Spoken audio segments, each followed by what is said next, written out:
Hello and a very warm welcome to you all. My name is Madhusudan Reddy. You can also call me Reddy sir. And today's session we shall be taking up the further themes of geography.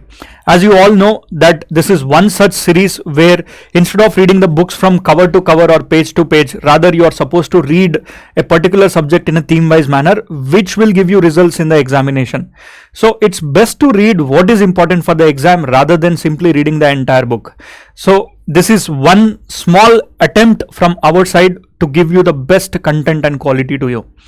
So let's quickly move into this session. In today's session, we shall be covering up our next theme, that is our geomorphological processes. And in the last class, we have discussed about the types of rocks and their formation as well. Now in little more detail, we'll discuss about the geomorphological processes and what are you supposed to read or what are you supposed to refer. In this particular theme is seen in class 6 also, class 7 also, class 11 also. Go to class 6 and read chapter number 5 and 6, which deals with major domains of the landform and major domains of the earth and also various landforms. This is a very small chapter, easy chapter. It hardly takes, in my opinion, should not take you more than 15 to 20 minutes to give you a quick reading. Nothing much important, but you will get an idea what are the domains of the earth, that is lithosphere, biosphere, hydrosphere, and how is it going to get impacted. Next, go to class 7 and read chapter 3, and this chapter 3 deals with our changing earth. But whatever is written in class 6 and 7 can also be seen at an advanced level in the class 11 textbooks as well. So here, go to class 11, even if you are not reading these two chapters, go to class 11 and directly read chapter 6 and chapter 7, which is called as geomorphological processes and landforms and their evolution. This is one of the most important chapter, though the questions are asked in the preliminary examination only from this area. Since last few years, the questions in the landforms area are asked in the mains examination. So you only need to have a broad overview. What is a depositional landform? What is an erosional landform? And where this landform belonging to erosional type or depositional type on the coastal area? Also, such is that you need to have an understanding. You need not go and understand in-depth analysis of these particular chapters, because the exam relevance, if you look into it, is in the prelims it is geomorphological process, as well as in the mains it is landforms. So let me quickly also show you the chapters and their names. See, this is chapter number 5, that is major domains of the earth. Now it is very easy chapter. One, what are the major domains of the earth? The major domains of the earth, it says that continents are there, oceans are there. These are the major domains. Apart from that, what is the other major domain? This chapter will tell you that the other major domains can be your polar regions as well. Likewise, it says that the entire world has few major mountain ranges. Okay? And a basic facts which I think these may not be figured out in the examination. Right? But I am going to give you a small concept. Okay? This small concept is nothing but what is hydrosphere, what is atmosphere, and what is lithosphere. Here, see, very basic, fundamental, but still be patient with me. I know you guys all know this, but still try to be patient. See, hydrosphere is a place where our water is there, especially our oceans, rivers, ponds, and lakes. Okay? Now this is one of the domain. Likewise, you have atmosphere. Atmosphere is anything above the surface of the earth is called as an atmosphere, and this atmosphere can go up to almost the Karman line. Now you can ask me, sir, what is Karman line? See, basically your Karman line is nothing but, if this is your earth, what is our inner atmosphere and how is it different from our outer atmosphere? So Karman is the scientist who have identified that at 80 kilometers above the surface of the earth, this is called as Karman layer. So usually one of the major domain of our earth is atmosphere as well, and we consider atmosphere up to 80 kilometers, and beyond that we do not consider as an integral or internal atmosphere that is impacted by the sun and other celestial bodies as well. Right? So the second domain that you got to learn is atmosphere. First domain is hydrosphere, which includes oceans, lakes, seas, and other water bodies as well. The third one is lithosphere. Okay? So what is this lithosphere? Anything and everything on the surface of the earth is called as lithosphere. Now this is one of the domain. Now within the lithosphere we will study how this lithosphere formed, what are the beings on this, what are the mountains, plains, plateaus. When we go to the Indian geography, we'll study in a very detailed manner, right? But here you need to understand one more thing on a broader sense, is that what is biosphere? See, your biosphere includes a part of lithosphere. It includes like this. Imagine that if this is your atmosphere and this is your hydrosphere and this is your lithosphere, then what is your biosphere? Your biosphere is nothing but a combination of all these three. This is called as a biosphere, a combination of all these three. This layer where you also have water plus land plus atmosphere. Now together when you have these three, you will call this as the biosphere, right? That means a new addition that I am giving to you from the NCERT itself is that what is the biosphere? Biosphere is a combination of all the three spheres. That means in every biosphere you will have water, in every biosphere you will have land and a good amount of atmosphere. Usually all the biosphere reserves you can think of, right? If you know a biosphere reserve, let me know a name to me. You can also drop a message to me or you can comment in the comment sections as well. Okay. Now this is what something you need to know in this chapter. Apart from this, there's nothing much you need to read. Very basics, right? Okay. Now this is one chapter. When you go to class 6, our class 6 chapter, it also talks about major landforms. Now what are these major landforms? Major landforms are none other than the different exogenic and endogenic processes which will lead to the formation of these landforms, such as mountain, plains, plateaus, right? Very basic. I'll be dealing with them in detail along with the 11th class. Okay, they call about what kind of mountains can be formed. So these things I'll be teaching you in the further time period. Next, go to class 7. Class 7 talks about again how our changing earth, that means how the landforms on the earth are getting changed, the various landforms plus features, endogenic and exogenic processes it talks about. Now come to the major chapter, that is chapter number 6 and chapter number 5 of class 11, which is called as geomorphic processes. Now this is one of the most complicated chapters of the entire NCERT. Yes, you have heard it right. Of the entire NCERT, this is one of the most complicated chapters. What I will be doing is I'll be trying to make this chapter easy for you in a lucid manner. I'll try to keep it as relevant as possible, right? Okay. In this chapter, you're going to learn a lot about, especially in a nutshell, about the denudational processes, right? This denudational processes, such as you look here, this is one diagram that is everyone is expected to remember. That is, denudational processes include three aspects. One is weathering, mass movement, erosion and transportation, right? Let me write it here. Your denudational processes are those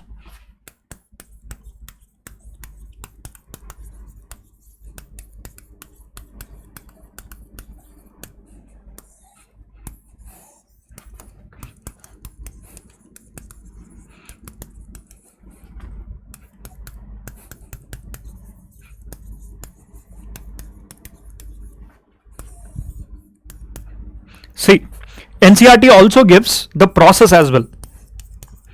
Or if suppose, what are the different types of weatherings, what are the different types, for example, what are the forces, usually your mass wasting comes from a force which is by gravity.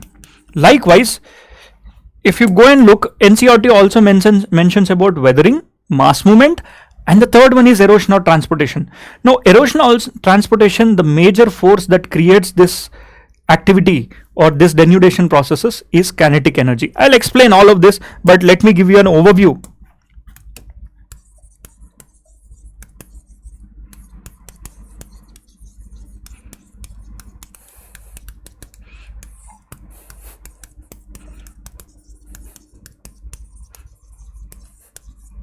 Right? Now when it comes to weathering, what are the forces? It is also gravitational force, it also has molecular stress and chemical actions, right? These things you need to understand.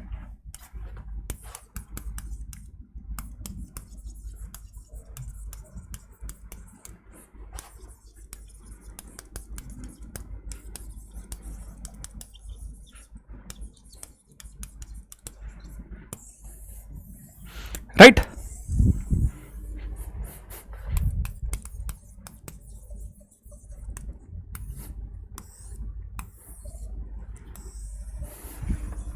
See here, that means what are the major forces that you need to know?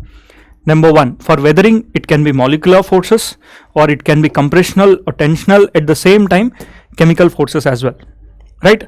I'll talk about them in a very detailed manner in the further time period, in the later half of this class. Mass wasting is nothing but gravity. I'll also explain what is mass wasting. Erosion is primarily because of the kinetic energy, right? Okay, now this seems to be little advanced, right? For you, if you are reading the NCERT, this seems to be little difficult for you, right? So what I'll be doing is I'll be breaking up this and try to make this easy for you. See, the topics that you need to read here are: 1. Geomorphic processes. Now let's quickly move into what exactly is a geomorphic process. Now, anyone in the class or anyone who is watching, can you tell me what is a geomorphic process? On the day one itself, I've told you what is geomorphology. When you know about the geomorphology, the basic understandings, you can easily tell me what is geomorphic process. See, I told you that geomorphology means study of landforms. It is also study of landforms. And how did they form? How did they form? Right. In this, what are the processes involved?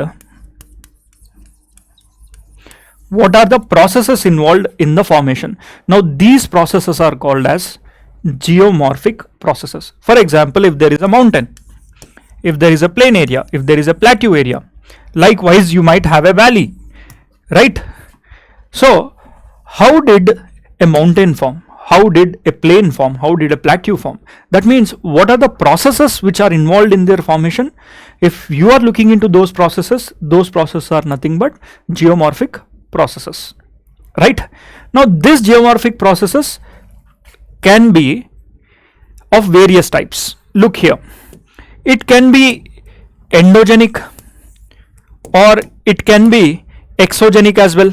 Look here, these processes can be endogenic as well as exogenic movements. Now, this exogenic processes or endogenic processes or exogenic movements or endogenic movements, how you are going to fundamentally differentiate? The differentiation comes from like this. Here, endo means inside, exo means outside. If suppose, if this is your earth, as you already know in the last classes that our earth internally it is very hot, and when it is starting to rise that magma, it is going to make some changes on the surface of the earth. That means those processes which are present within the interior of the earth, they are called as endogenic process, and that are leading to the changes on the surface of the earth. For example, interior of the earth has the core. From the outer core there is some kind of material which is rising, and if this material which has risen is leading to a formation of the mountains, now the process that you are looking forward here is nothing but this process. If you are studying, this is your endogenic processes, right? Likewise, you also have the exogenic processes. For example, if this is your sun and or rain, that means those above the surface of the earth, those processes like wind, rain, running water and other agents which are present in the atmosphere, if they are acting on the any of the landform, be it plain, plateau, mountain, and it is making some changes, you are going to study about those processes. For example, anything above the surface of the earth, maybe it is sun in the atmosphere, those are called as exogenic processes. And those processes which are caused by the interior of the earth, you will call them as endogenic processes. Now look here, the endogenic processes are nothing but further divided into diastrophism and catastrophism. ठीक है, diastrophism and catastrophism, or else diastrophic process and catastrophic process. Diastrophic process means very slow processes. ठीक है, they takes place very slowly. Sudden or catastrophic, they takes place very suddenly, right? Clear? For example, earthquake is an event. Remember, in NCERT, earthquake at times it is also written in diastrophism. Don't get confused. Earthquake is a result of slow processes, but earthquake is very sudden. Earthquake is the release of energy which you have already studied. But to store that energy, it takes few hundreds of years, and at all of a sudden it releases, right? So the release of that harsh, very strong energy is called as earthquake, and it is a sudden entity. Volcano is a sudden entity. Now these processes, earthquake and volcano, they can be classified into catastrophic events, whereas diastrophic events, they can be called further divided into, number one, it is epirogenic and orogenic. See, epiro means mountain and continent. Epiro means continent. Oro means mountain. ठीक है, orogenic means those processes which are building the mountains. Epirogenic means those processes which are building the continents. So these are one, upward movements and downward movements. If two plates are colliding with each other, right, and it is leading to the formation of the mountains. Now this mountain formation, you will be calling it as orogenic, right? Maybe a plate is there, one plate goes and subducts into the mantle, or both the plates collided, maybe one plate got subducted and melting into the mantle. Now this melting into the mantle is nothing but epirogenic. Either subduction is taking place, a continent is losing itself, or a new continent is forming itself. Now that is called as epirogenic forces, that is continental building. Whereas the non-continental building, which is orogenic, that is mountain building, is called as orogenic. Now this can be formed because of tension and compression. Tensional forces means both plates can move aside, both the plates can combine together. More or less, this is a very broad overview of the continent and mountain building, right? ठीक है, now let me quickly revise it. Number one, it is called epirogenic, means continental building, or a continent can move upward, a continent can also sink. Orogenic means if two plates are colliding with each other, there can be a rise of the mountain building. At the same time, a mountain can also be teared apart, that is tensional forces, right? If two plates are coming towards each other, this is called as compression. If two plates are moving apart, this is called as tensional. So endogenic forces are always confined with the interior of the earth. ठीक है, they are always confined with the interior of the earth. Whereas exogenic forces, they are confined to the exterior, that is outside the earth. Now our agenda is to focus here. ठीक है, our agenda is to focus here. In the preliminary examinations, the questions usually comes from here. ठीक है. Now many students also find difficulty in understanding this. This particular topic is very easy. In the further classes, we are going to study in a very detailed manner, because there are also topics about the building of the mountains, as well as Indian geography also we are going to learn. There I'll explain you in a detailed manner. But today we shall be confining ourselves majorly to the exogenic processes. And in this exogenic processes, if you go further, these exogenic processes can also be further studied under a umbrella called as denudation. ठीक है, denudational processes also this exogenic processes are called.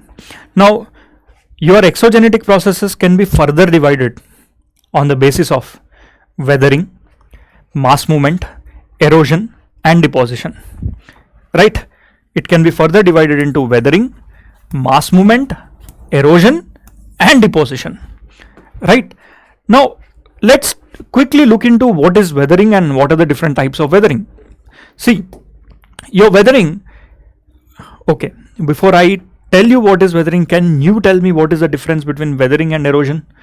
I think you guys have read or used these kind of words on a day-to-day basis.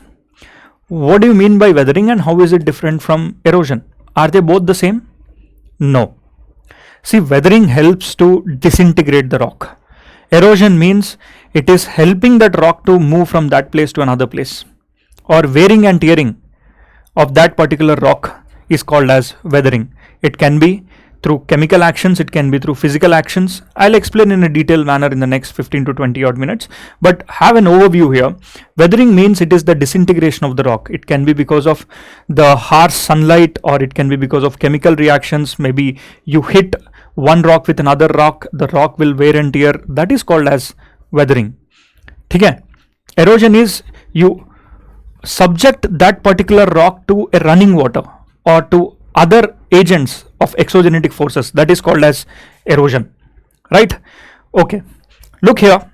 Let's look into the weathering. See, weathering can be divided broadly into physical, chemical and biological weathering.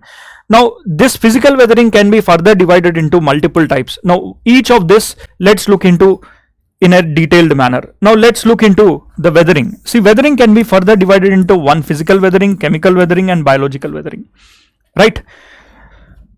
And look here, the process that breaks down rocks into, see, the process that breaks down rocks into smaller pieces, these smaller pieces is called as weathering, right?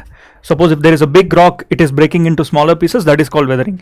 But what is erosion? Erosion is you open this particular rock to a river.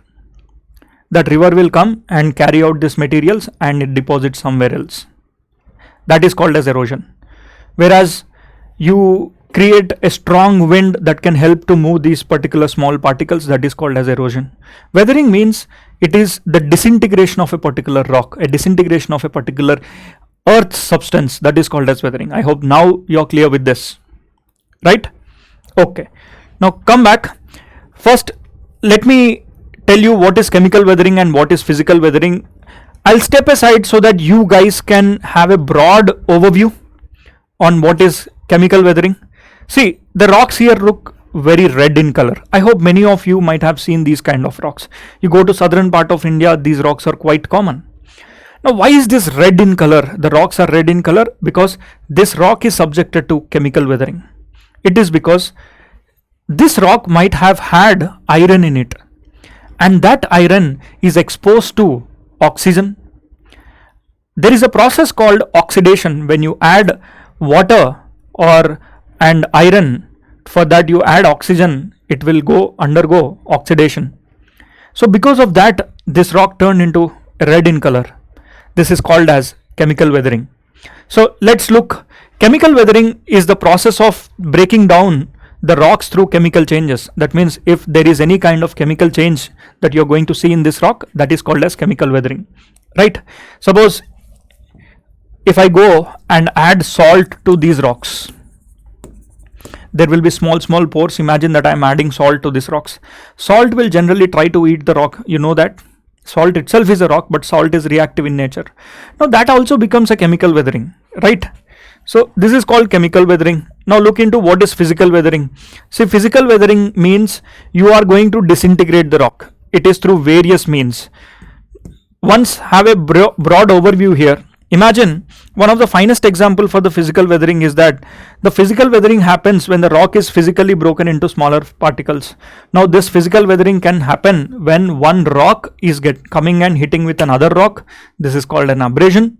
Likewise, imagine there is a small pore in this particular rock and water comes and fills into this rock. Imagine this rock is subjected to an icy area. If this rock is opened and water comes and settles there during the winter season, don't you think if this rock is present in the ice area where the temperatures are minus, then this water will convert into ice will expand and it will break the rock, right? Likewise, this is subjected to physical weathering. I'll explain them in the further time period. Just I'm giving you an overview. Okay, this is only an overview. Now try to look into the difference between physical weathering and chemical weathering. See, physical weathering refers to the disintegration of the rocks, physically breaking them apart, whereas chemical weathering is associated with the subject to chemical reactions. Okay, any rock is subjected to a chemical reaction, that is called as chemical weathering. Physical weathering involves literally breaking apart. Now that breaking humans can also do, animals can also do. A tree, when you go and plant into this rock, the tree can also break down the rock through its roots. Banyan tree you can think of. So that is also an example of physical weathering. But let's try to understand what are the factors that are influencing the physical weathering. So there are 5 major factors that influence the physical weathering. First is called as wedging of ice, or ice wedging, which means to say that this is freezing and thawing. See, anything that is subjected to heat, imagine any rock or any substance on the earth, you subject that to heat, it will expand, and you give cold temperatures to that particular entity or a rock or anything, it will contract, right? So ice wedging means it is when water seeps into the rocks, and if this water turns into an ice always expands, and when that ice expanded, it will disintegrate the rock. Especially you go to the polar regions and nearby regions. This is a small opening which got filled with the water during the rainy season or during the snow time. Later, this water will also try to expand. It will react if there are any chemicals. Little later, this rock will start to open. Now imagine this water which is there, if it is converted into an ice always expands, right? You go and take a bottle, you fill the entire bottle with water and put it into the deep freezer. You wake up tomorrow and check, if the bottle is not strong enough, the bottle will be in the broken position. It might get leaked because the ice always expands. Same is the principle of thawing and freezing. Thawing and freezing of what? Thawing and freezing of rocks. Same is the principle. Freezing and thawing is nothing but ice wedging. Ice wedging principle kaha jata hai ise, right? Okay. Another example is this. You can have a look. This is also called as a physical weathering, disintegration of the rocks using the physical means. Expansion, right? Contraction. You can have a look here. You might have come across these rocks if you have ever visited into Himalayan side. Very sharp rocks will be there. That is because during the summer season it is opened, and during the winter season the ice will start to fall into it. The snow will fall, convert into ice, and then it is going to break, right? This is the first factor. The second factor that influences the physical weathering and the type of physical weathering is release of pressure. Okay? Release of pressure. Have you ever seen such kind of rocks where the top layer of the rocks is disintegrated? Now this is also because of the physical weathering, and it is called as the release of the pressure. Now let me show you an example here. Imagine that look here. Imagine this is a rock. Okay? This is plutonic rock. In yesterday's class I told you what is a plutonic rock. Something which is cooled within the interior of the earth, and it took millions of years to cool, and above that, after few thousands of years, if you look into, there might be a soil, layer of soil. Just imagine this is the layer of soil, right? And this is a deep plutonic rock. Now for some reasons, I'm not mentioning the reasons, it could be varied reasons, that if I am removing the soil above, what happens to this rock? If I am removing the soil above, maybe I wanted to construct a railway project here, or else I wanted to do any kind of project, I wanted to remove off this particular forest and then remove off a layer of soil. Whenever I remove, you tell me, is this particular rock is going to increase its pressure, or the pressure experienced by this rock is reduced. See, let me repeat the question. The pressure experienced by this rock, is it increased or reduced? Obviously, if the weight above is reduced, that means this rock will also not have great pressure, it will be lighter. So this is called as release of pressure. It is like this. Earlier there used to be so much of material above it, and this material is no longer there.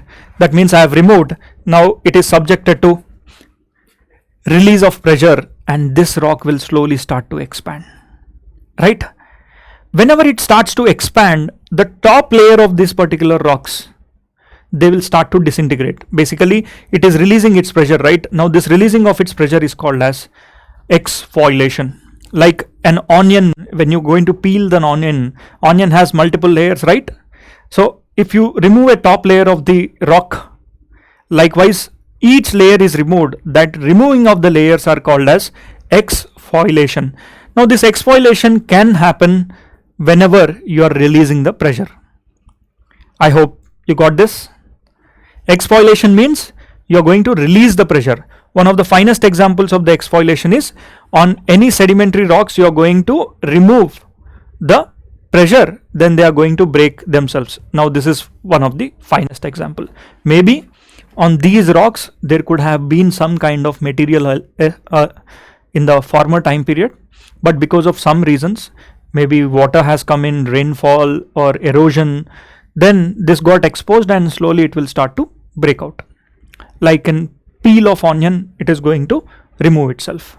This is called as exfoliation. Now that is also called as the release of the pressure, right? This is one of the finest examples that I can show you. You go to southern part of India in the Deccan Plateau, all these rocks are like this. Likewise, you go to Himalayas, the valley bed rocks are also in this form itself. Next, the third factor is abrasion. The third factor or third type of physical weathering is called as abrasion. Now what do you mean by abrasion? Simply, abrasion is rubbing against each other. For suppose if I take this mobile phone and if I also take this remote, and if I rub them against each other, the process involved in the rubbing is called as abrasion. Now here your remote also get eroded and or weathered, and your mobile will also get weathered. So in simple terms, abrasion is nothing but when two substances are rubbed against each other, both the rocks will start to get weathered, right? Abrasion means sand and rock carried by the wind, water, ice. What do? They collide with each other such that they rub against each other. That is called as abrasion, right? Usually in the windy area or in deserts, usually in deserts, you're going to have this kind of phenomena taking place. Now come to the next type of physical weathering, that is your animals, action of animals. See, what does the animals do? Animals got the habit of burrowing, like rodents. You go and look into the rats or any burrowing animals. Their main aim is to go and burrow and make some holes within that. When it is going to make some holes, it is also disintegrating the structure of the rock in one or the other form, or maybe the soil gets disintegrated. On one fine day, they will start to collapse, and when it is collapsed, you go and have a very good, if that particular region has very good rainfall, now that material will start to get eroded. Now this is also a part of physical weathering as well, right? Especially you look into honeybees, the special type of honeybees, which usually instead of setting up their beehive on the nest, what do? Some small insects and honeybees, they also set up their hives in the sandstones as well. Sandstone has very small pores. Within that they make holes and they make their homes. Now over a period of time, if there is any rainfall, water starts to get in, and maybe if that water is having some kind of chemicals, it will react, and finally it will start to collapse. This is also called as disintegration of the rock, and further disintegration will lead to erosion, right? Ants are also the best examples for physical weathering. And the last one is biological action of the plants. This is also one of a type of weathering, and it is also a factor which helps in the disintegration. Now you might have seen all of this, maybe a plant which is going to get which goes deep into the rock, more or less. These days in cities, bonsai plants are there, they also does this work. Likewise, any plant, especially the banyan tree, if it is going to disintegrate the rocks, it is called as the physical weathering, that is due to the growth of the plants, right? You can also see this image. This is the best example of the physical weathering with respect to plants, right? Now let's quickly move towards the next category, that is your chemical weathering. You already know what is chemical weathering. Yes, you know that chemical weathering is when chemical substances are subjected to the geomorphic entities such as rocks, soil, or any other entity on the earth, that is called as chemical weathering. Okay, see, chemical weathering can be of various types, and the factors that are responsible for the impacting of the chemical weathering are many. Same, see here animals are there. Animals also urinate, animals also have secreting agents. If this animal starts to release some kind of chemical substance, is it not going to be a chemical reaction there? Yes, it is going to be chemical reaction. So you should not think that physical weathering means only physical weathering will act on at this particular place. There could be chemical weathering and physical weathering simultaneously acting at one particular place, right? You look into these plants. Don't you think plants has some secreting enzymes, some gum? You look into rubber plants, they also secrete the gum. Likewise, they will also have their own chemicals that are released into the soil. At the same time, physical weathering and chemical weathering can also happen. Okay, now come back. Let's try to understand what exactly are the factors that are responsible for the affecting of the physical weathering. So there are factors such as water, acid rain, or your vehicular pollution is also one of the agent which converts the water into acid rain, which turns into chemical reaction, and when that is subjected to a rock, the rock get disintegrated. Now don't just think that when I'm using the word rock, आपको ये मत सोचना है हर चीज only it is subjected to rocks. When I use the word rock, you need to think on a broader scale. Our entire earth, which is lithosphere, is made up of rocks. Okay, you should think that entire lithosphere is subjected to these kind of actions, right? Okay, now factors that affect the chemical weathering are: number one, water. Okay, oxygen through what? Oxidation process. Acid rain. Okay, when carbon dioxide in the atmosphere reacts with water, then that water will become carbonic acid. Now, if that carbonic acid is subjected to few rocks, caves can be formed. You go to any caves in the world, all these caves are formed because of this acidic water. The rocks got disintegrated, the sedimentary rocks got disintegrated.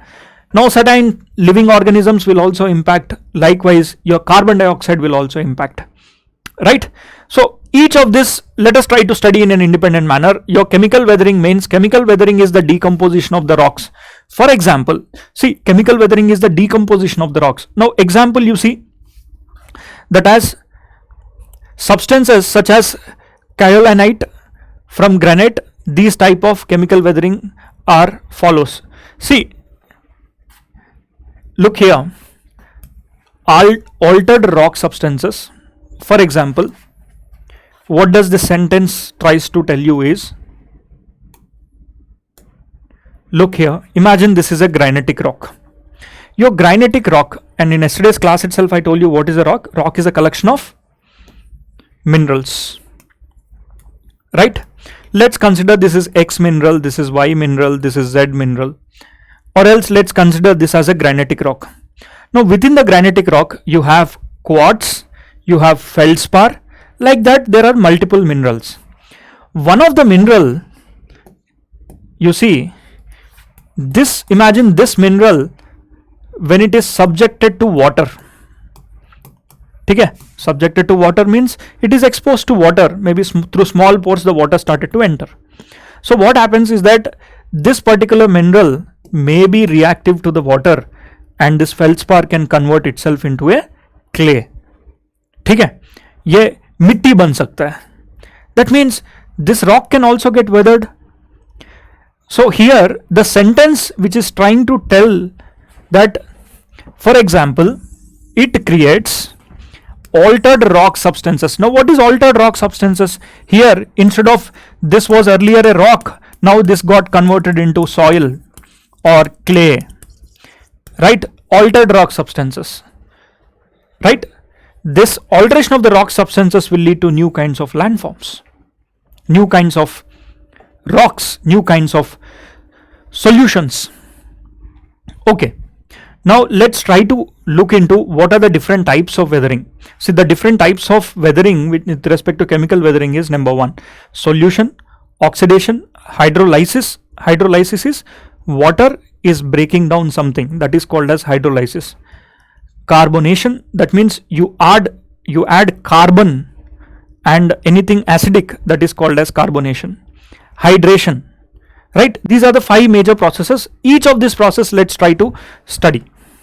Now I know all these are complicated in your NCERTs. If you are looking into this class, what I would recommend is that in the series of your NCERT lectures, if this is given as your 4th lecture or 5th lecture, what I would recommend is that after completing the entire geography, go and watch this class. This class will be very, very useful to you when you complete the entire geography and then come back to this particular chapter, right?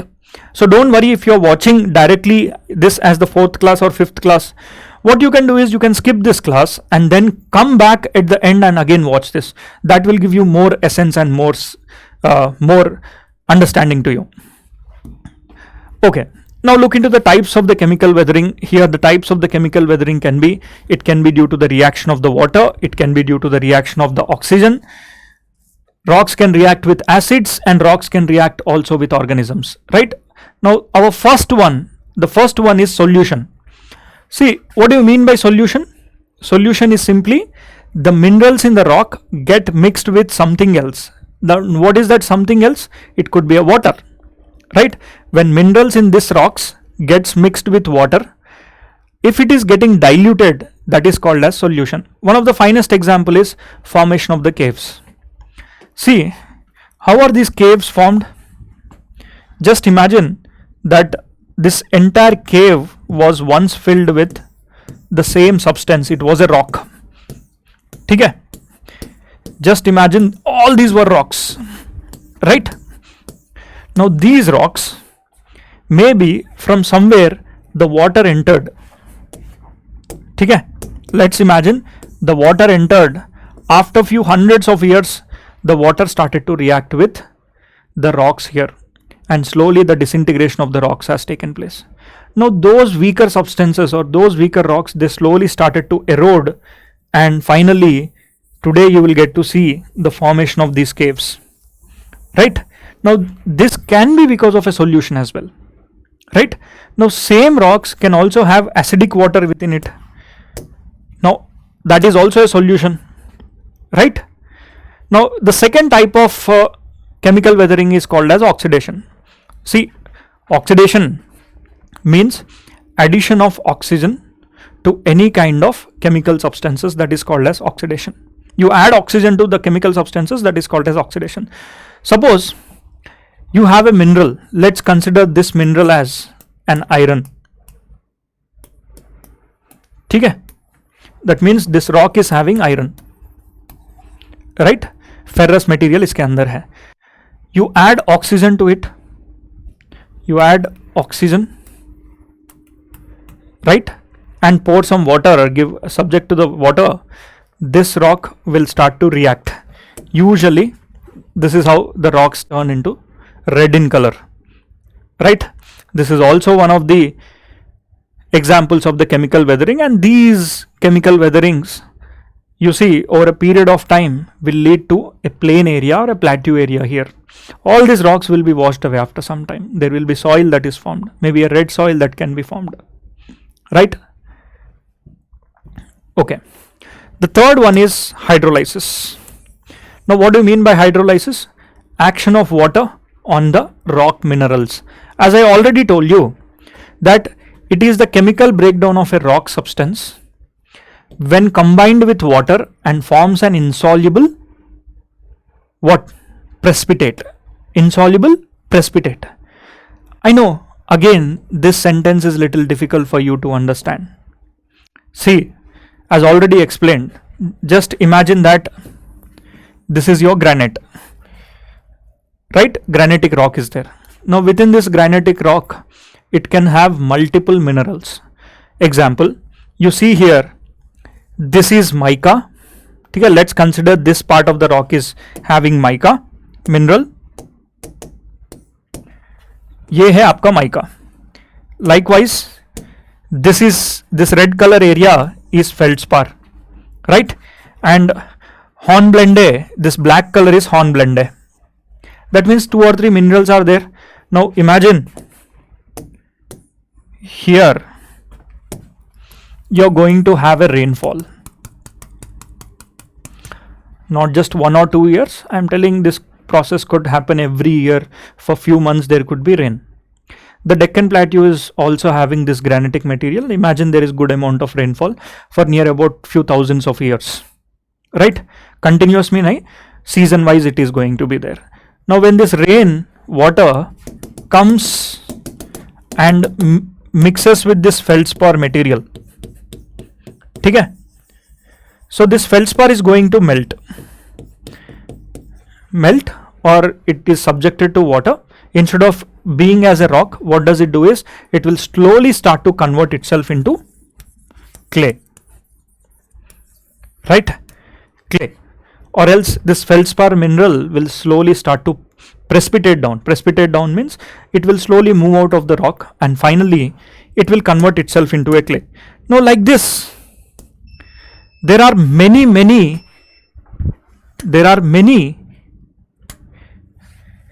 landforms which are there. These landforms are also formed because of such kind of reactions, right? Look here, hydrolysis is an example of feldspar plus water, it will convert into a clay. Now look at this Maharashtra, most of the Maharashtra region which is there, it is having this kind of landforms and rocks as well, right? So think on a bigger scale. This is such a large block of landmass which is having feldspar plus water mixage and then it got converted into clay. Likewise, you look into the action of water on majority of the rocks. The action of water on the majority of the rocks, each mineral can have its own reactions with the water, right? So this is also one of the finest examples.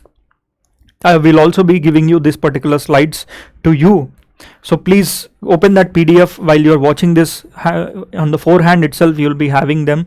So here you can directly look, right? Feldspar will convert into clay. Like quartz is subjected to erosion, right? This is the example of the hydrolysis. The next example or next type of chemical weathering is called as carbonation. What is carbonation? Carbonation is nothing but you add water and for this water you add carbon dioxide. Water plus carbon dioxide will turn into carbonic acid. Now this carbonic acid you subject this to rock or you pour it on a rock, you store within the rocks. That is called as carbonation. Simple, eh? See, if normal water is subjected, that is called as hydrolysis. But if chemical water is subjected to the caves, this is subjected to carbonation. Most of the caves in India are because of this carbonation. Imagine there is a limestone. Limestone, I hope everyone know what is a limestone. See, this limestone, you pour some carbonic water. Carbonic water is nothing but you add the rain which consists of CO2. Acidic rain सुना होगा आपने, right? That means imagine this rainfall is mixed with the industrial emissions and this will become carbonic acid. Now this carbonic acid, it might come to the ground and beneath the surface, if these rocks are made up of limestone, it will slowly start to react and melt, right? And finally, one fine day, you might see some caves in this part of the region, right? Maybe a few hundreds of years later, slowly, the disintegration of these rocks will take place in a orderly manner. And one fine day, you might come across these kind of cave developments. So this is also one of the finest example for chemical weathering, that is carbonation. And the last type of chemical weathering is called as hydration. What do you mean by hydration? Yes, without looking onto the board, try to think of what is hydration. Hydration means absorption of water, okay, into the mineral structure. Basically, if you are adding water to any substance, if it is absorbing the water, that is called as hydration. Can I say hydration process was also there in the hydrolysis? Yes or no? I am giving water to this particular feldspar. Feldspar has taken that water. That means the first process that has taken place was hydration. And later on, lysis happened. Lysis means this rock got disintegrated. This rock got disintegrated, or this mineral got disintegrated, and this mineral disintegrated into finer particles and later got converted into clay. Again, don't just think that if I am teaching you hydrolysis, it doesn't mean that only hydrolysis process will take place. No, along with hydrolysis process, the first process which has taken place here is hydration. But for your understanding, to make this subject little easier, we choose examples, or the examiners will choose the examples that majority of the process of hydration will generally takes place in the gypsum. Okay? Gypsum, you add water to the component of a gypsum, slowly it will start to expand. Right? Dominant factor kya hai yahan par? The dominant factor is hydration. Now, what is the dominant factor in this particular example? The dominant factor in this is hydrolysis. Hydration is also there, but hydrolysis is the dominant factor. Likewise, you will also have the dominant factor here is hydration. Hydration means addition of water to the mineral, and the structure of that mineral starts to change, and slowly the rock gets disintegrated or the rock form changes. Examples are your gypsum. Putti, दीवार के ऊपर putty लगाते हो ना, उसे पानी दे दो. That powder, you add water to it, it is nothing but your hydration, right? A good example of hydration is the absorption of water by the anhydrate, resulting in the formation of gypsum. Hydration always expands the volume. This is also an example of chemical weathering, right? This is the gypsum rock. You add annihilates, you add water to it, it will become gypsum, right? Okay. Now I have asked a question that what is the fundamental difference between the weathering and erosion? See, look at this. Weathering is nothing but the disintegration of the rock. You break the rock. Erosion means you subject that to one of the agents such as rainfall, wind. Erosion and transport moves the sediment downhill to another place, whereas weathering only disintegrates. It may or may not move that particular material. Now, one question. Is weathering a prerequisite for erosion? Is weathering a prerequisite for erosion? No. Remember this. Weathering is not a prerequisite for erosion. Without weathering also sometimes erosion can take place. Right? Weathering is not a prerequisite for erosion. In your NCERT also these lines are very clearly mentioned. Weathering is not a prerequisite for erosion. Right? Weathering is not a prerequisite, but even without weathering, erosion can also take place. I hope you are clear with what do you mean by the physical weathering and chemical weathering, and in totality there are different types of chemical weatherings and different kinds of physical weatherings, right? So this is also one of a type of chemical action. I hope this particular landmass you might have come across. This is nothing but the run of Kutch. Okay? This is run of Kutch. Run of Kutch, an endless formation of salts.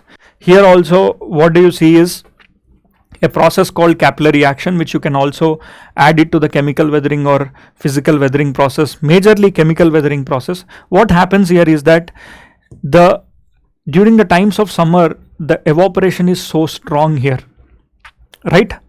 I'm telling that during the times of summer, the evaporation is so strong.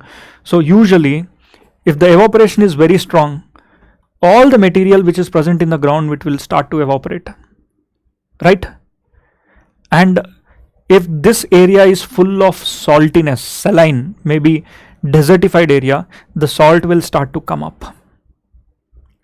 That's why you go to the run of Kutch area, it looks endless white everywhere white. That is due to a process called capillary action. Due to a process called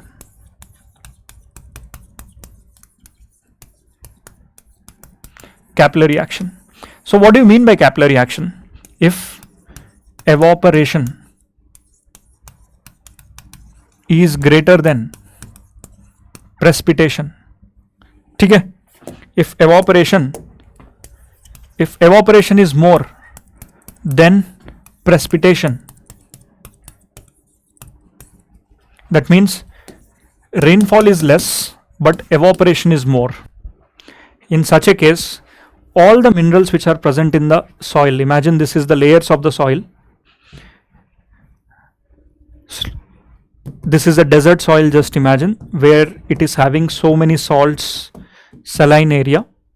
If evaporation is more than precipitation, slowly you will start to see the material starting to come onto the surface. Right? If there is precipitation, the same material or the same elements will start to settle down.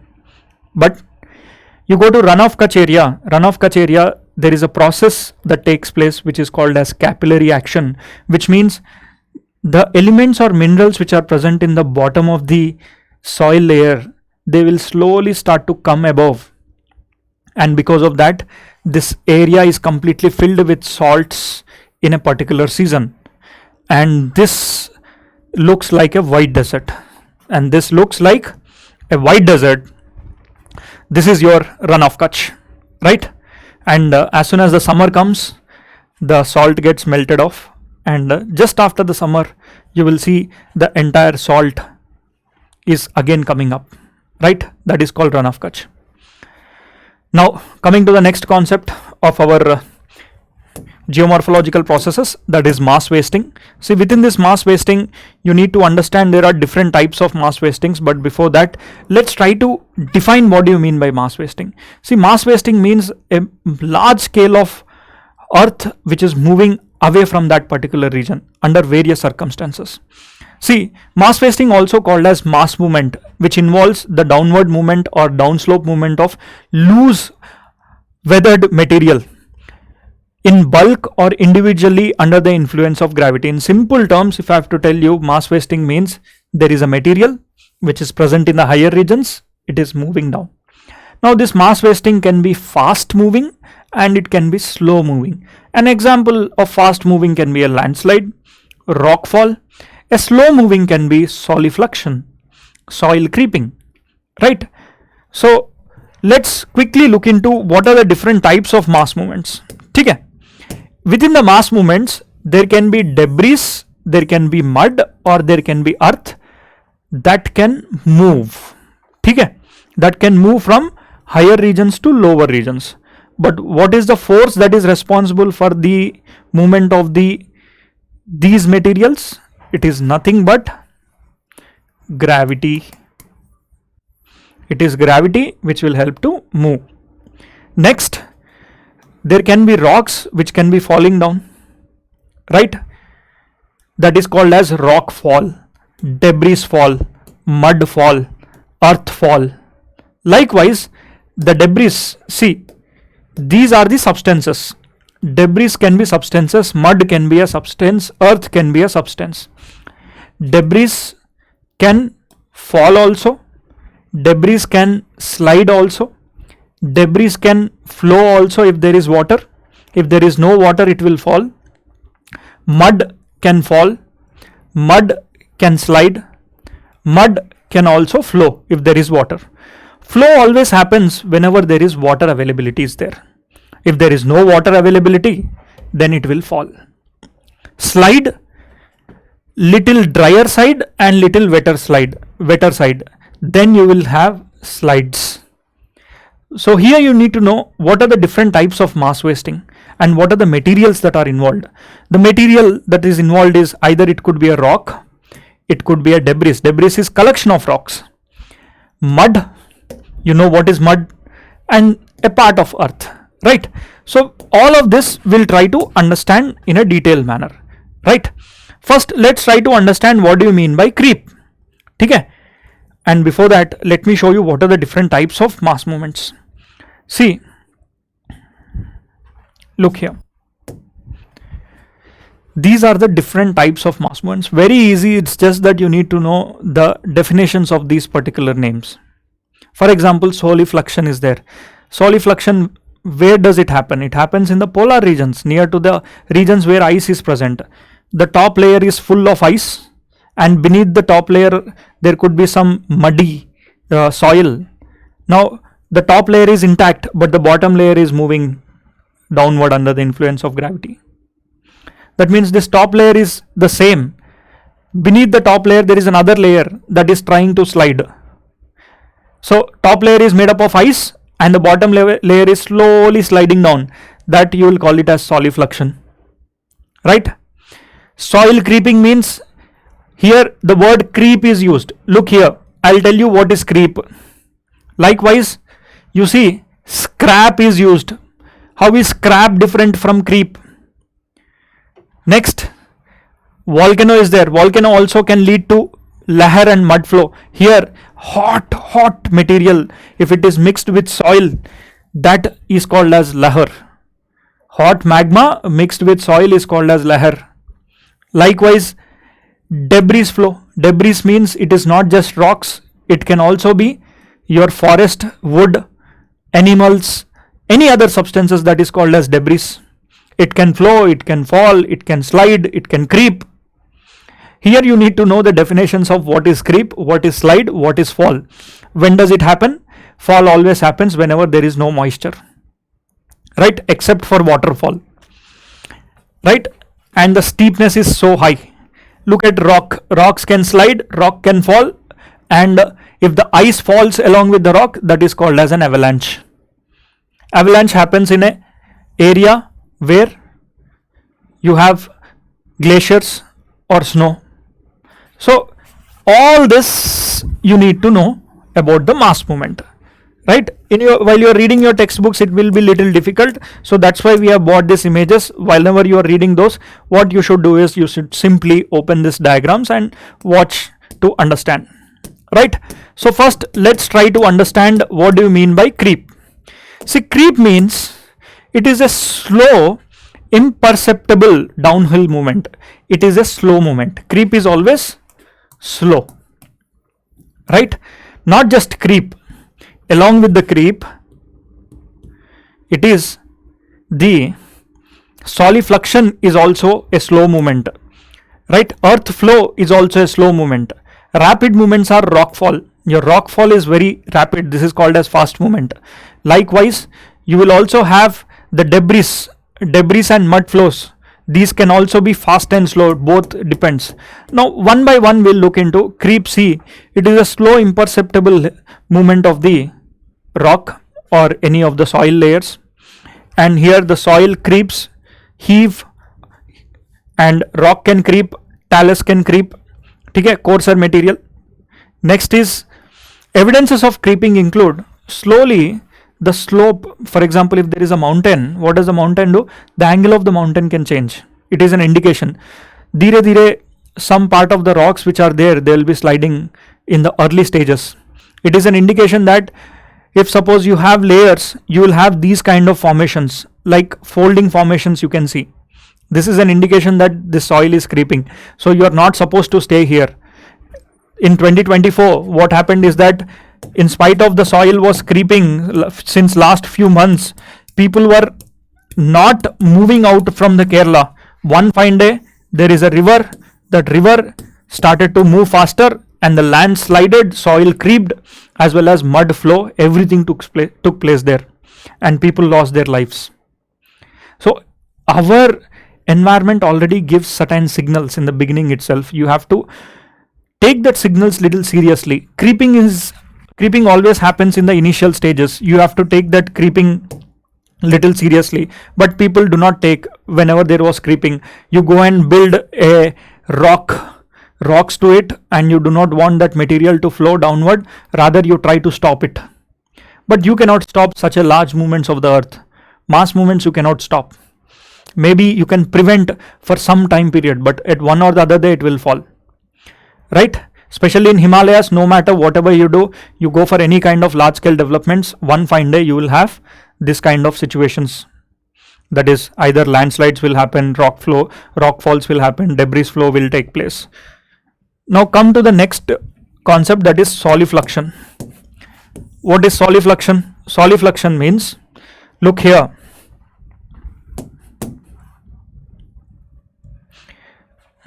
You go to these regions near to the polar region. See here, look at these soils. In winters, this soil will be full of ice. The top layer can be made up of ice. I'll be drawing it in a different manner so that it can give you a better understanding. Look here. Imagine this is the top layer of the soil and this is the bottom layer of the soil. Right? Or else, let me draw it like this. Imagine this is a mountainous area, and during the winters, the top layer of the soil is completely covered with snow and ice. But beneath that, you have a bottom layer. This bottom layer is not fully made up of ice.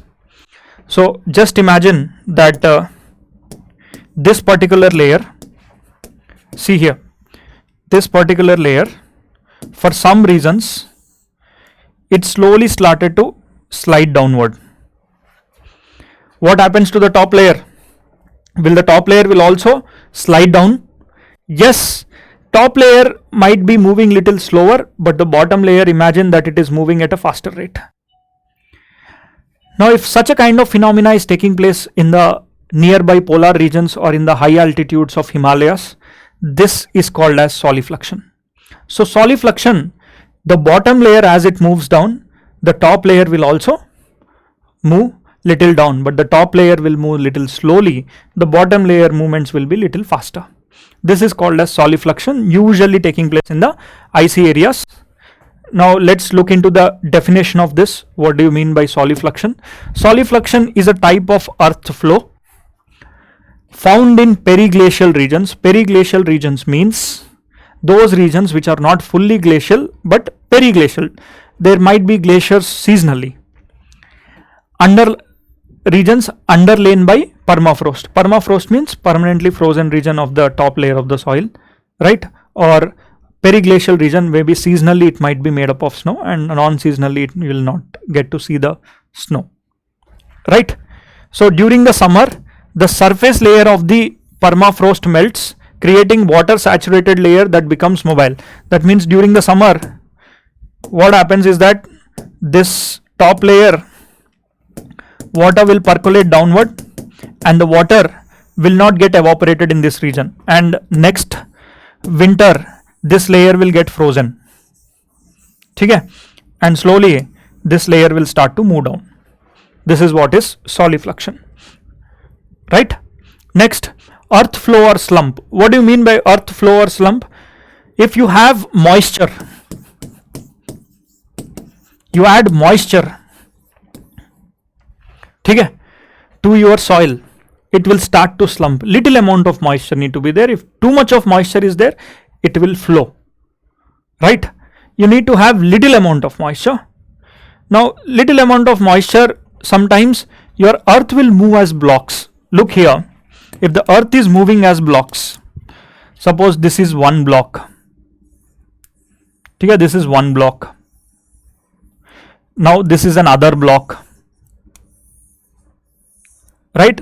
And this is the third block. So this is called as slumps. Earth will always move in the form of blocks, that is called as slumping.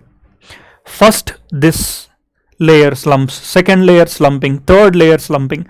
So let's look into an earth flow is a downslope viscous flow of fine grained materials that have been saturated with the water and moves under the pull of the gravity. So here you need to have little water, little moisture in one season, and in the next season it should be dry. Whenever it is getting dried, it will start to slump down, right?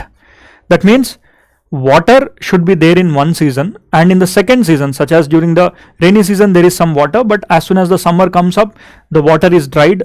Now there will be some cracks. Along with the cracks, the soil will start to slump down, right? This is called as earth flow or slumping. Slumping happens whenever the water in one season got saturated in the next season. That means in one season it should have little moisture, in the second season it should not have any moisture, that is saturated. Saturated means it should be losing, right? Third one is rockfall. Now this comes under the rapid movement. So here I am going to introduce a new word that is called talus. Talus means here if the rocks fall and all of them collect at the bottom, this is called as talus, right? This is called as talus, right? Come to the rapid movements. Rapid movements, one of the finest example is landslides. I hope everyone knows landslides. I don't think it needs to be explained in a detailed manner. Landslides happen. It can happen during the time of the rainy season in the dew process, where the rock bondings are not so strong, which are disintegrated by the water, and it is a fast movement. It is not a slow movement, it is a fast movement. In India, go to the Western Ghats region and also in the Himalayas region, this is quite faster, right? Now you can ask me, sir, will it happen during the time of moisture or lack of moisture? It can happen in both the conditions. Be it moisture, then also you'll have landslides. Be it no moisture, then also you can have landslides, right? This is one rapid movement which can happen in any circumstances. Now coming to the concept of debris and mud flow. See, debris and mud flow, it includes everything. Debris not just includes the rocks and soil, it can also include your vehicles, it can also include your forest, non-forest area. All the materials are called as debris, right? So I wanted you to see, this is an example of solifluction. Look here, the top layer is made up of snow, but the bottom layer, can you see, these are some curves. Why is that curves? The top layer is trying to be there, but the bottom layer is moving downward. This is solifluction. And now let's come back and look into this. You already know what is creep. Creep is the slow movement. Likewise, solifluction, you are already aware of it. The top layer is intact and the bottom layer is moving. That's why it has curves.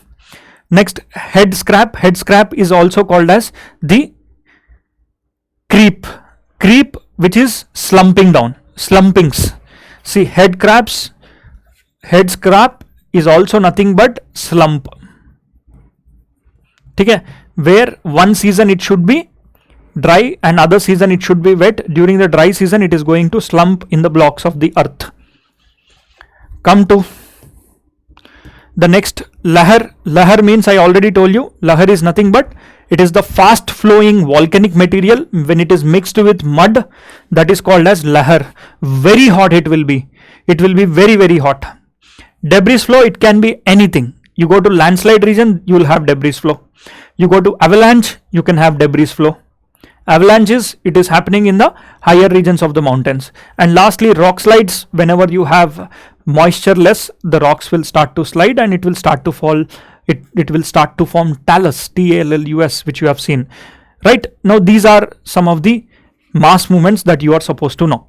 See, one thing I wanted to tell you, neither in the prelims examination nor in the mains examination there was any question about these particular processes, but it doesn't mean that the questions may not be asked. See, the return on investment on this particular chapter is comparatively less as compared to other particular topics, right? So what you need to do is you have to keep this chapter on the last priority as compared to other chapters based on the history. No doubt, if suppose Kerala is having a landslide, you need to know about the basics of landslides. Okay? You need to be little smart. You need to know the basics of landslides. Landslide is part of a mass wasting which can happen either during the rainy season or during the dry season. Too much of exploitation of the landmass can also lead to landslides, which is a fast moving rapid movements. So in this type of language you need to develop and try to write those answers, right? They cover an area very quickly with incredible speeds. So landslide can be asked in the mains. As of now, there was no questions asked which are there in the preliminary areas. Since last 10 years I am talking about, right? But if UPSC is interested, it can also ask you, right? So just have an overview about this. Don't try to mug up everything and everything. I already told you the basics here, right? Looking at the images, it can be understood, though you might be feeling it little difficult in this chapter. So that's why I would always recommend you to watch this particular chapter at the end of all the geography classes, right? Now this is what you need to know about the geomorphic processes. And now what we shall be doing is we shall be going towards understanding the basics of landforms which are formed. Basics of landforms. What are the landforms which are formed because of these geomorphic processes, right? So first let's try to understand the landforms which are formed because of a river, right? And all those processes which are formed in a river, suppose all these processes such as chemical weathering, mechanical weathering, biological weathering, and some other processes which are also seen in the river, if you are going to put together, what kind of landforms you are going to see? Let's try to understand. And anything about river, you'll call it as fluvial cycle of erosion or fluvial processes. Now what do you mean by fluvial processes? Fluvial means when water is mixed with mud, that is called as fluvial, right? There are also 4 other processes which you need to know with respect to fluvial processes. First is hydration, second is corrosion, third is abrasion, and fourth is attrition. Very simple. Now let's imagine this is a river which is flowing out of the board, right? Now in this there could be rocks. You just imagine that here this river can also have rocks. Imagine these are rocks, right? See, while the river is flowing, if these rocks start to rub the surface of the bottom surface of the river bed, now that is called as abrasion, right? That means river bed is getting eroded. River bed is getting eroded with the debris or rocks within the channel. We call this as a channel. We call this as a channel. What is this? This is nothing but a river valley is called as a channel. The place where the river flows is called as channel. At the bottom of the channel, if the rocks rub the surface of the channel, then that is called as abrasion, right? Now look here. What do you mean by attrition? When 2 particles within a river, if they hit against each other, that is called as attrition, right? And river has n number of small particles which will be hitting against each other on a continuous basis. And lastly, you also need to know what do you mean by corrosion. Corrosion is a chemical reaction which happens in the river valley, right? This is called as the fluvial processes, right? Within this fluvial processes, you need to know one thing. Look, there are certain landforms that are associated with the formation of a river. Imagine, no matter whatever is the river always originates in the higher regions, higher valleys. In most of the cases of India, river either originates in the mountains, okay, or in the deep thick jungles. 95% of the time, always the river originates in the higher regions. You take Ganga, Brahmaputra, Indus, all the Himalayan rivers, they come from the Himalayas, which are located at more than 6,000 meters height or 5,000 meters height. Likewise, you look into Godavari, you look into Krishna. Now these rivers are also coming from mountains. If this is your southern part of India, these mountains which are there as Western Ghats, this is Godavari, this is Krishna, this is Kaveri, all of them come from the higher regions, and finally when they go into the oceans, they go through a very lower height, right? Look here, this is called as the source zone, okay? The intermediate zone is called as transition zone, and the bottom is called as a floodplain.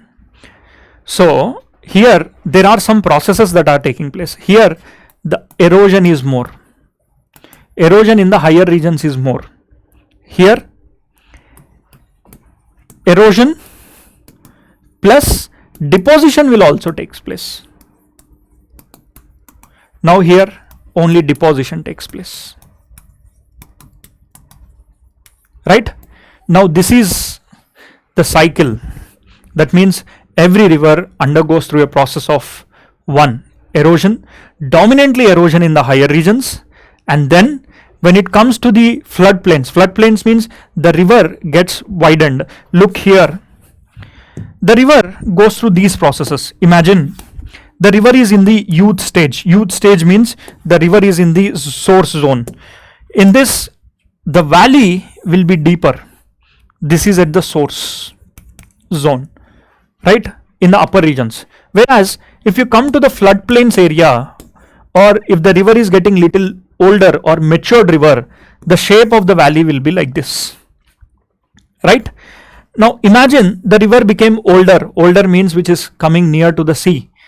You will see that the shape of the river will be like this. The valley shape will be, the depth of the river will not be much, and it is filled with deposits. And in all these cases, you imagine the water is poured out of the board. That means the water is present here and it is pouring out of the board. That means water, look at the valley, the water will flow very fastly here. Why? Because shape is V-shaped and the volume of this particular channel is less. The water has to flow very fast. Here the speed of the water will get reduced. Here the flow speed is completely reduced, right? So this is how the river is. Now these is studied under the fluvial landforms, right? Now look at this. Here the river is more or less coming in a straight line. As soon as it got into the bottom areas, the river got divided into multiple streams and lakes. Look here, the river got divided into multiple streams here. Why? Because all the material that is transported from here is going to get deposited. Now the water will find multiple ways to enter into the sea.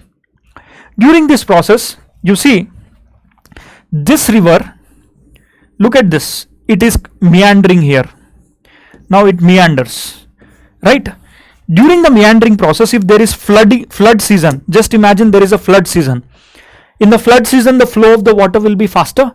Sometimes what happens, this stream, instead of taking a curve, it directly goes and meets this, and the new path of the river will be like this.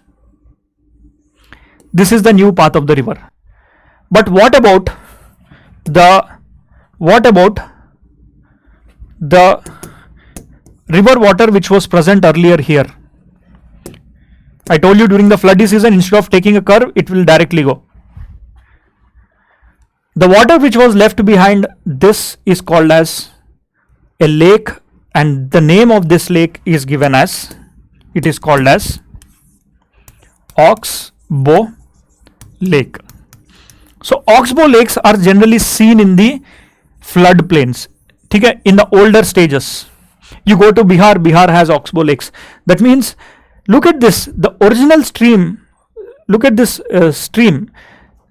This is a lake now. Why? Because the stream has changed its direction. Now let me rub this, look at this. The original shape of that river was this, right? This was the original shape. Now here you got to see an Oxbow lake.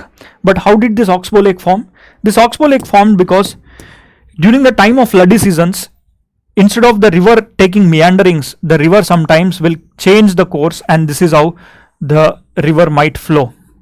In the due process, you will come across the area, some part of the area, you see it gets cuts off. This part of the area can get cut off completely, and you will see that the new path of the river is this now, right? This is the new path of the river, right? And this part of the area will convert itself into a lake, and this lake is called as Oxbow Lake. This is also an example, Oxbow lakes. So that means meandering of the river. Look at that meandering of the river. Is it more in the older stages or is it more in the youth stages? Meandering is more in the older stages. Oxbow lakes are found in the older stages. This is called as youth stage. This is the youth stage. This is the matured stage, and this is the old stage, right? So meandering of the river is more in the older stages. Oxbow lakes form in the older stages, right? River erosion will be more in the youth stages. Deposition will be more in the older stages, right? So this is how the questions can be asked. Now this is what you need to know about the fluvial processes or fluviality of the river, right? Now this is the very basics. And also look here, another concept that you need to know is river rejuvenation. See, the river always flows through a valley. Sometimes if the energy of a river is too high, what does it do? It will start to cut, right? It will start to cut the landmass. See, imagine the river is flowing here. Now for some reasons I have raised the landmass. Tectonic activities के कारण, that is plate movements के कारण, imagine this is the height of the landmass, but for some reasons the height of the landmass increased because of the plate tectonics, right? Now the river is flowing at a greater height. So what does the river do? You know, the river will start to cut down the valley, right? So imagine, just imagine that for some reasons I am going to raise the height of this part of the region. Look, this is an old region, right? Old. Now for some reasons I am going to rise this landmass through plate tectonic activity or some kind of whatever the reasons you think you can think of. Once you raise this platform, the river will become young again. That means the river will start to cut deep into the valleys, and that is called as river rejuvenation. The river becoming young again is called as river rejuvenation, and this is the best example for the river rejuvenation image, right? So this is river rejuvenation. Clear? Okay. Now one more landform which I would like to discuss here is the landforms associated with glacier. So this landforms associated with the glacier are one of the entities where you can expect some questions, right? So let me quickly show you what are the landforms that are associated with a glacial landforms. Now what is a glacier? Glacier is a landmass which is having a tongue shape. Glacier will have a tongue shape. Look, does it look like a tongue? Yes, it looks like a tongue, right? And the movement of the glacier is always at the center, it has fast moving, and at the sides it will be moving slowly, right? Now it is a permanent ice. Now beneath this glacier there could be thousands or lakhs of rocks which can be present. When this material is moving, along with that you can also see the movement of those rocks as well, right? Look here, the landforms that are associated with the formation of the glacier are: number one, if the ice is entering into the sea, this is called as sea ice. Imagine this is an ice sheet near to the polar regions. If this ice enters into the sea and breaks into small pieces, this is called as sea ice. Maybe if it is big enough, it can also turn itself into an iceberg, right? Apart from that, if the size is very big, you can also call it as an iceberg. This can be your iceberg, right? So look here, the sea level always changes with respect to the icebergs. Now you need to imagine what is Antarctica and what is Arctic. See, the Antarctica is a continent so big, it is very big continent. The height of Antarctica, average height agar dekha jaye, it is 2000 meters height. Now the sea level is always at 0. So usually this is the height of Antarctica. Now here a part of this can get broken and it can fall into the oceans, and there are multiple landforms that can be formed. One of the best example is your glaciers, and these glaciers, 90% of the glacier is always under the water and only 10% of the glacier is above the surface of the earth, right? Now in this you need to know about few land masses. In this glacier you need to know about few land masses as well as few landforms which are formed in the glacier as well.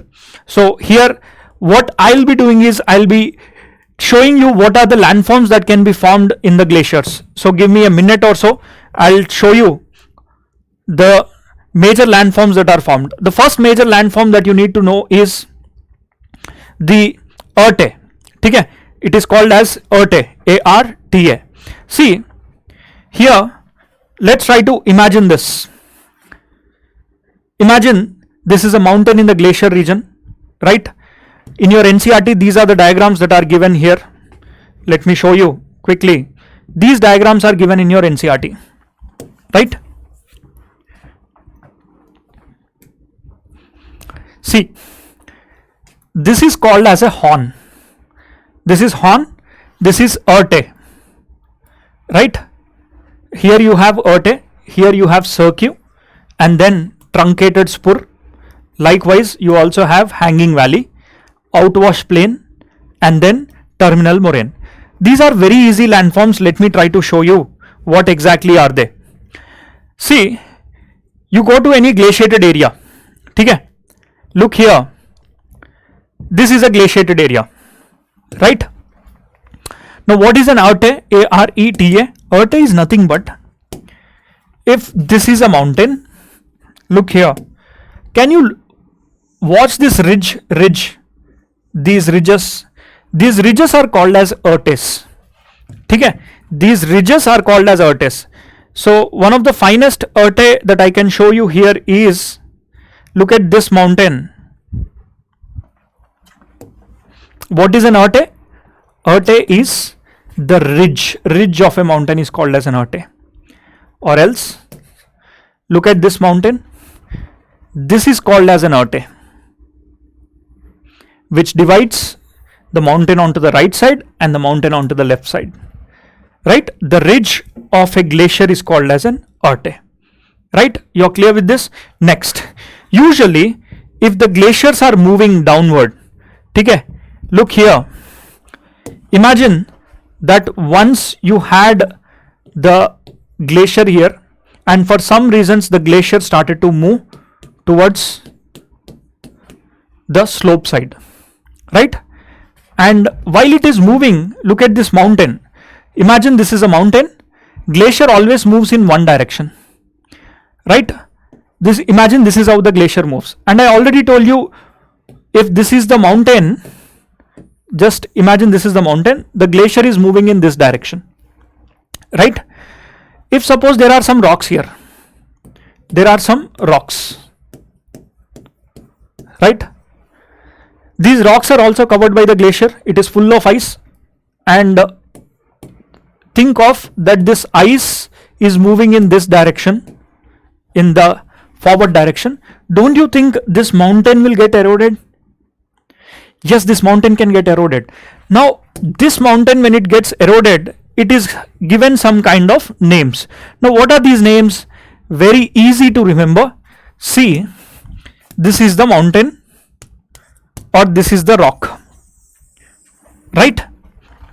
This mountain is called as Roche Mountain, right? Now this Roche Mountain, above that there is a glacier. Now this is a glacier. If this glacier is moving in this direction, okay, it is moving in this direction. So whichever the direction it is moving, what does it do is, it pulls the rocks. It will pull the rocks outward. Now this pulling is called as plucking of the rocks, right? On one side there will be plucking and on the other side there will be abrasion. मतलब ये जो पत्थर है, they start to rub each other, ठीक है? Now this is fully a glacier. The height of the glacier can be almost, see, 500 meters height, 600 meters height of the glacier can also be there, right? So on this is a Roche Mountain, this is abrasion taking place, on the other side there is plucking taking place. Now here, look at these small cracks. Look at these small cracks. These cracks are called as crevasses. Okay, this is called as crevasse, right? These cracks are called as crevasses. Okay, and look here, another landform that you need to know is, if this river got converted into an ice, maybe in the polar regions, usually in winters all the water will be frozen. So again during the summers, if it is melted, the V-shaped valley will convert itself into a U-shaped valley. This is also a best example of the glacial landform, a U-shaped valley. And if suppose you have a U-shaped valley in the polar regions, ठीक है, look at this. Earlier this was a V-shaped valley. Later it got converted into a U-shaped valley. Right? Now for some reasons the climate change happened and here no longer the ice forms. After few lakhs of years there is no ice is being formed here. Now such kind of valleys which are very beautifully located near to the polar region. Earlier this was full of ice during the ice age, around 10,000 years before. After that no longer the ice is being formed. The V-shaped valley got converted into U-shaped valley. Now you will call these valleys as fjords. They are called as fjords. Okay? Such kind of beautiful valleys they will be calling as fjords. Fjords. They are called as fjords. Right? Very easy. All these are very to be learned through observations, not too much of reading. Okay? Now coming to this cirque. What do you mean by cirque? See, cirque means sometimes due to climate change entities and so what happens is that, look here, just a minute. At the bottom of the mountain, if you have a lake, at the bottom of this mountain, if you have a lake, this lake is called as cirque lake. Okay? This is called as cirque lake or Cori. C-O-R-I, Cori or cirque, both are same. Right? At the bottom of this, if this lake is formed at the bottom of the valley, this is called as cirque lake. And in India also you have a cirque lake. If you have ever visited the Spiti Valley, that is called as, there is a lake called Chandratal Lake, that is also your cirque lake. Spiti Valley you go and you have a Chandratal Lake, that is the best example of cirque lake. Now look at this, this is a crevasse. Now what is the depth of the glacier? The glacier can have a depth of 500 meters or 1000 meters also. Now beneath the 1000 meters, what do you have? You have a Roche mountain. Right? So these are some of the landforms that you need to know, and there are n number of landforms that are associated with the glacier, and you need not look into all of this, but whatever is required in the NCERT, that is more than enough. And in the advanced classes we shall be explaining you in a very detailed manner. Whatever we have learned here, this will be explained in a very detailed manner in the advanced classes. And if you do have any doubts also, you can also drop a message. Right? Clear? This is my number and my name is Madhusudan Reddy or MS Reddy sir. Right? You can. Yes. Now come back. I told you if this is the mountain, you have an Erte. Erte is the one which divides the mountain onto the right side and left side. This is your Erte. Right? Now this lake is called as Cori Lake or Cirque Lake. Right? And the top part, this is also called as Horn. H-O-R-N. Right? This is called as a horn. Now these are some of the major landforms. Apart from that, you see, if there is a glacier, I already told you that glacier always have a tongue shape. Right? Now let me show it to you. The shape of the glacier. The shape of the glacier that I have shown to you in the beginning, it has a tongue shape. Right? Look at this. This is the tongue shape of the glacier, and in this tongue shape, see, on the sides the movement of the glacier will be slow. That means here the movement of the glacier will be slow, and in the center the movement of the glacier will be fast. And on the sides there will be depositions. Always on the sides there will be depositions. We'll call it as moraines. That means rocks and all, they'll move aside. There are depositions that will be taking place. Now those are called as moraines. So these moraines are given different names. Okay? These moraines are given different names. Now let me show you what are these moraines. See, sides पे जो मिट्टी deposit होता है, or else the rocks that are deposited and they block the glacier to move outward, they will not let the glacier to move away. That is called as lateral moraine. Right? These are called as moraines. The side ones are called as moraines. If they are present on the sides, they are called as lateral moraine. If they are present in the center, they are called as medial moraines. Moraines are a combination of deposition of the rock plus debris in the glacier. Right? It could be rocks, it could be debris, it can be wood, anything which is present in the glacier and it is dividing the glaciers, right? That is called as medial moraine. End moraine means something which is present at the end of the glacier. Now this is the end of the glacier, this is called as end moraine, right? Now beyond the end moraine you will have plains. These plains are called as outwash plains. So these are the major landforms that are associated with the glacier, right? You know what is a horn, what is an Erte, you also know what is a terminal moraine, end moraine, Roche mountain, plucking, abrasion, right? All these are the landforms that are associated with the formations of the glacier, right? So if you have any more doubts, you can also drop a message. I would be very happy, right?